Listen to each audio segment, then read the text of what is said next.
Hello friends, today I'll be talking about safety precautions in a tissue culture laboratory.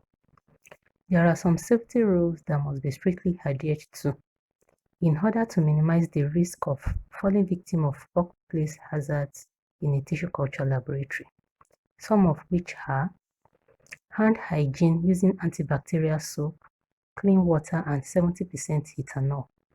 It is usually the first activity to carry out prior to entering a tissue culture laboratory.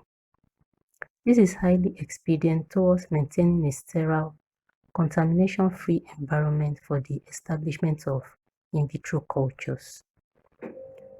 Always wear personal protective equipment like hand gloves, lab coats, nose pads, eye goggles when carrying out laboratory procedures. Lab coats and footwears must be removed before leaving the lab or entering the restroom or canteens. They must be regularly laundered and kept in good conditions at all times. Wearing of loose sleeves is hazardous and must be avoided as much as possible.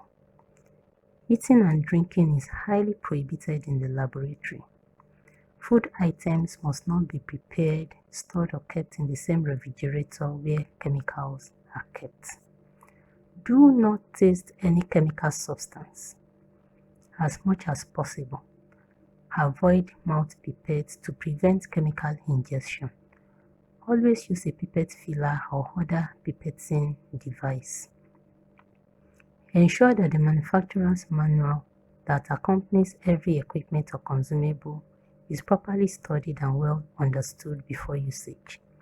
Keep the lab benches clean at all times and ensure that chemicals that are not currently in use are kept on the shelf. All containers of reagents and chemicals must be properly labeled with their chemical name, concentration, name of scientist, and date of preparation. Toxic chemicals must carry a special warning by being clearly marked poison or toxic. After usage, all lab chemicals and reagents must be capped and placed on the appropriate shelves immediately with their label to the front. All glasswares must be carefully handled. For instance, dispose broken glass apparatus and sharp objects like mercury thermometer and surgical blades in the appropriate sharp box containers as hazardous waste. Use gloves when picking broken glasses and not bare hands. Wet paper toweling can also be used to pick up fine glass particles.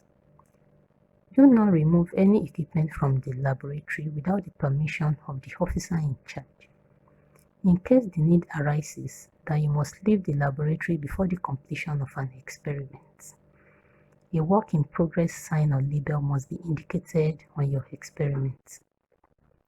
Ensure that all waste, solid or hazardous chemicals from the laboratory are disposed of in the approved manner. Do not pour into the sink to avoid blockage of drains or seepage into drinking water. And lastly for this session, remember to turn off the water, gas and electricity supply to avoid fire outbreak or flooding. Ensure to lock the doors in case you are the last person to leave the laboratory. Thanks for watching. Watch out for more videos on plant tissue culture on this same channel.